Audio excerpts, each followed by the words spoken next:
সকালবেলা একবার ঘরবাড়ি ঝাড় দিয়ে রেখে গেছি, কিন্তু দেখো স্কুল থেকে এসেই দেখে আবার নোংরা হয়ে গেছে। কারণ আমাদের উঠোনের পরে না একটা চম্পল গাছ আছে, আর চম্পল গাছের ফুল পড়ে একদম সারা উঠোন লেপ্টে থাকে। তার জন্য যতই পরিষ্কার করি না কেন আবার সে কিছুক্ষণ পরে নোংরা হয়ে যায়। তো এভাবে তো আর বাড়িঘর রাখা যায় না, তাই স্কুল থেকে এসেই কিন্তু আগে বাড়িঘর দুয়ার ঝাড় দিয়ে নিচ্ছিলাম। আর তাছাড়া কিন্তু এখন রান্নাবান্নাও করব, তাই রান্নাঘরটাও একটুখানি ঝাড় দিয়ে নিলাম। আর এই যে আমাদের উঠোনে হচ্ছে যে পাইপটা ছিল, মানে জলের পাইপ, তো সেই পাইপটা হচ্ছে ফেটে গেছিলো। তো সেইখানে মাটি খুঁজে আবার পাইপটা ঠিক করা হয়েছে। তো উঠোন বাড়িঘর দৌড়ের অবস্থা খুবই খারাপ হয়ে গেছে। তাই স্কুল থেকে এসেই ড্রেসটা চেঞ্জ করে আগে দেখো বাড়িঘর দৌড় পরিষ্কার করতে লেগে পড়েছি।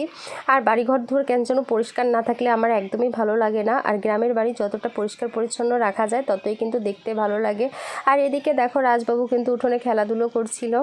তা ওর জন্য কিন্তু উঠোন কখনো পরিষ্কার করে রাখা যায় না, ও অনেক নোংরা করে, ময়লা করে। তো যা হোক, ও তো এখন ছোট। আর এরপরেই কিন্তু রান্নাবান্না শুরু করে দেব, কারণ সন্ধ্যার দিকে না আবার ঝড় আসে আমাদের এদিকটায়। তাই